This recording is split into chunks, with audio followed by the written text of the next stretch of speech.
여러분 반갑습니다. 21세기 제자훈련에 오신 것을 진심으로 환영합니다. 여기서는 성경에서 가장 중요하고 기초적인 진리를 배우게 될 것입니다. 오늘은 제8강 성령님은 누구신가에 대해서 묵상하도록 하겠습니다. 여러분, 우리가 교회를 가면 하나님, 예수님에 대한 이야기를 많이 듣지만 성령님에 대한 지식은 좀 부족한 것 같습니다. 현재 한국교회는 성령님에 대해 양극단으로 이렇게 갈라지고 있는데, 보수적인 교단은 성령님에 대해서 조금 부담스럽게 얘기하고, 또 그 반대편은 성령님을 너무 강조하다 보니까 약간의 부작용이 있는 것 같습니다. 그래서 21세기 제자훈련 8강에서는 성령님은 누구신가를 좀 간단하나마 살펴보고자 합니다. 오늘 강의는 너무 중요하기 때문에, 또 한자 한자 너무 예민하기 때문에 원고를 좀 보고 하더라도 양해해 주시길 바랍니다. 성령님은 누구신가? 하나님은 한 분입니다. 그리고 한 분 하나님 안에 성부와 성자와 성령님이 계십니다. 이것을 삼위일체 하나님이라고 우리는 부릅니다. One substantia, 하나의 본체에 three persons, 세 가지 인격이 있다는 것입니다. 성부 하나님은 하나님의 본체시요 근원이 되시고, 성자 하나님은 하나님의 아들 예수님을 말하는데, 이분도 하나님의 본체시요 하나님의 말씀이시요 하나님의 지혜시지만 성부로부터 영원토록 나오게 계십니다. 좀 어렵지요? 자, 다음에 또 설명하도록 하겠습니다. 성령은 성부로부터 성자로부터 나오는데, 하나님의 영인 동시에 성자의 영, 그리스도의 영이라고도 말합니다. 삼위일체 하나님은 권능과 영광이 동일하십니다. 구별은 되지만 차별은 되지 않습니다. 삼위일체 하나님은 사랑 안에서 영원토록 기쁨의 교제를 지금 나누고 계십니다. 성령님은 삼위일체 하나님 중에 한 분이신데, 인격을 가진 분으로서 생각하시고 감정이 있으시고 의지가 있으신 분입니다. 그리고 성령 하나님은 거룩하시고 영원하시고 어디에나 계시고 모든 것을 다 아시는 분입니다. 다음으로 살펴볼 것은 성령님의 이름입니다. 성경에서 성령님이 가장 먼저 언급된 곳이 창세기 1장 2절입니다. 창세기 1장 2절에 하나님의 영으로 우리 한글 번역에 소개되고 있는데, 이것은 히브리어로 루아흐입니다. 루아흐. 이것은 강한 바람이라는 뜻을 가지고 있습니다. 신명기 34장에는 모세가 여호수아에게 안수를 하는데, 그때 지혜의 영으로 소개되고 있습니다. 시편 51편에는 보면 다윗이 회개의 시를 이렇게 하나님께 올릴 때 우리나라 번역에는 성신 이렇게 또 번역하는 경우도 있고, 요즘은 또 성령으로 그렇게 번역합니다. 하나님의 신, 여호와의 신 다 이렇게 같은 말이고, 이 성령님을 잘 말해주고 있는 구절이 이사야 11장 2절입니다. 성령님의 호칭, 이걸 잘 말해주는 것이 이사야 11장 2절인데 제가 읽어보겠습니다. 그 위에 여호와의 영, 지혜와 총명의 영, 모략과 재능의 영, 지식과 여호와를 경외하는 영이 강림하시리니. 여기서 약 7가지로 소개하고 있습니다.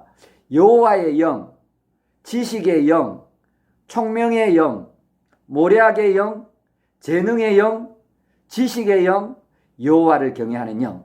이것도 다음에 자세히 설명하도록 하겠습니다.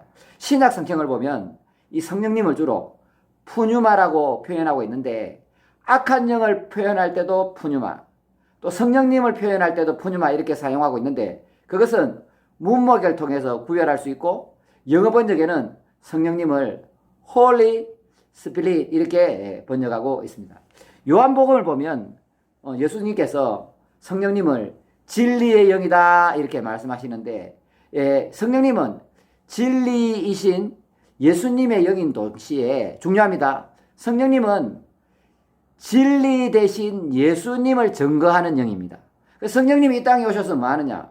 진리 대신 예수님을 전하고 가르치고 소개하는 분이 성령님이라는 것이죠. 특히 예수님은 성령님을 또 다른 보혜사라고 설명하셨는데 이 부분이 굉장히 중요합니다. 왜 그러냐면 이 부분을 잘못 해석해서 여러 이단들이 나오고 우리 한국교회를 어지럽히는 신천지 같은 이단이 있다는 것입니다. 여기 나오는 보혜사라는 단어는 헬라어로 파라클레이토스라고 하는데 이 파라라는 말은 곁에, 옆에 이런 뜻이고 클레이토스는 수동형인데 돕는 이런 의미가 강합니다. 그래서 영어 번역을 보면 another helper, 또 다른 돕는 분 이렇게 번역하고 또 다른 또 영어 번역을 보면 comforter, 위안을 주는 분, 또 mediator, 뭐냐면 중보자, 하나님과 우리 사이의 중보자 이렇게 소개하고 있고 또 번역을 보면 advocate, 옹호하는 사람, 옹호하는 자, 지지자, 변호사 이런 의미로 쓰여지고 있습니다. 그래서 성령님은 우리와 함께 하시고 평생도를 우리를 떠나지 않으시고 우리 곁에 계시고 우리 안에 계시고 우리를 지키시고 보호하시고 가르치는 분이다 이렇게 생각하시면 되겠습니다. 이 단어는 요한 1서 2장 1장에서는 대언자로 번역하고 있습니다. 만일 누가 죄를 범하여도 아버지 앞에서 우리에게 대언자 파라클레이토스가 있으니 곧 의로우신 예수 그리스도시라. 그러니까 여기서는 예수님을 파라클레이토스로 보혜사로 번역하고 있는 거지요. 정리해 보면 첫 번째 보혜사 파라클레이토스는 예수님이고 또 다른 보혜사 파라클레이토스는 성령님이 되시는 겁니다. 그러므로 자기 자신이 보혜사라고 주장하는 사람들은 모두 이단, 사이비, 교주들이라는 것을 분명히 알고 자기가 보혜사로 소개하면서 주장하는 교주들은 절대 가까이 해서는 안 되겠습니다. 자, 그렇다면 성령님은 누구신가? 이 보혜사 성령님, 진리의 성령님, 하나님의 영을 우리 삶 속에 잠깐 적용해 보고자 하는데요. 첫 번째, 성령 하나님은 삼위 하나님 중 3위입니다. 그렇지만 구별은 되지만 차별이 없습니다. 우리는 1위, 2위, 3위 하면 이렇게 구별을 하려는 그런 특징이 있지만 하나님은 성부와 성자와 성령이 구별은 되지만 차별이 없고 권능과 영광이 동등합니다. 성부 하나님도 예배받으시기 충분하고 성자 하나님도 예배받으시기 충분하고 성령 하나님도 똑같이 예배받고 찬송을 받으실 분입니다. 두 번째, 성령님은 진리의 영입니다.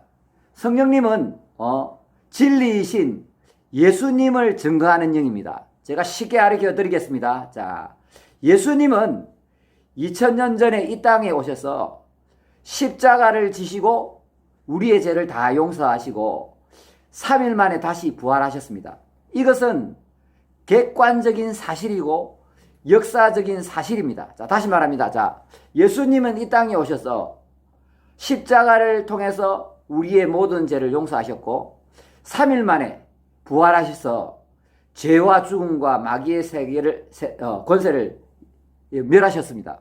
이것은 객관적인 사실입니다. 그러나 예수님의 그 대속사역, 그 구원사역을 시대마다 역사마다 장소마다 한 사람 한 사람씩 찾아오는 주관적인 사역은 바로 성령님이 하시는 겁니다.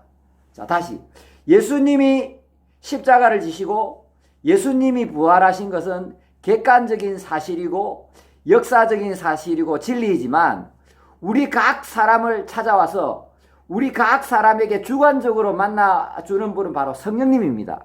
그러니까 우리가 예수님을 영접하는 경우는 다 주관적입니다. 어떤 사람은 어릴 때부터 엄마 아빠 따라다니다가 모태신앙으로서 예수님을 만나는 사람이 있고 어떤 사람들은 친구 따라갔다가 수련회 따라갔다가 은혜 받는 사람 있고 또 어떤 사람은 마누라가 자꾸 새벽 기도 가니까 마누라가 새벽에 마루 나가나 따라갔다가 교회 갔다가 또 은혜 받다가 목사 되는 사람이 있고 또 어떤 사람은 세상에서 못된 짓만 하다가 감옥에 갔는데 그 감옥에서 어떤 사람들이 집회가 와서 그 부흥에 참석했다가 또 예수님을 만날 수 있고 그러니까 예수님이 이룩하신 구원 사역은 객관적이지만 각 시대마다 장소마다 각 사람마다 이 성령님이 우리를 찾아오시는 것은 주관적이고 성령님의 주관적인 사역이라는 겁니다. 그래서 예수님이 이루어 놓으신 이 구속의 사역을 우리 각 사람에게 적용하고 주관적으로 찾아오신 그분은 바로 성령님인데, 우리는 성령님이 우리 마음에 오시면 우리의 비참함과 부족함을 알게 되고 주 예수 그리스도를 구주로 모시고 회개를 하게 된다는 것입니다. 어렵지 않지요? 그래서 그렇게 우리 마음에 오신 성령님은 우리를 거듭나게 합니다. 다시 태어나게 합니다. 그것을 born again이라고 그럽니다. 성령님이 우리 마음에 오시면 우리는 새롭게 태어나서 우리 주님을 구주로 모시고 회개하고 죄에서 돌아서서 하나님으로 방향을 옮긴다. 이거를 바로 메타노이아 회개라고 그런 것이죠. 다음에 또 자세히 하도록 하겠습니다. 세 번째, 성령님은 우리를 결코 떠나지 않습니다. 영원히 떠나지 않습니다. 그러므로 우리는 성령님과 동행해야 됩니다. 부모님처럼 생각하고 내 남편처럼 생각하고 내 애인처럼 생각하고 때로는 친구처럼 성령님을 가까이 해야 됩니다. 파라클레이토스 이 단어를 보혜사로 번역했는데 이 보혜사라는 단어가 국어사전에는 나오지 않습니다. 그렇다면 보혜사 무슨 뜻일까요? 자, 잘 가르쳐 드리겠습니다. 중보하시고 성령 하나님은 하나님과 우리 사이에서 우리를 중보하십니다. 로마서 8장에 성령께서 말할 수 없는 탄식으로 우리를 위해 기도하신다. 이런 구절이 나오지요. 자, 우리가 마땅히 빌 바를 알지 못하나 성령께서 말할 수 없는 탄식으로 우리를 대신해서 기도하신다 하는 구절이 나오잖아요. 바로 그겁니다.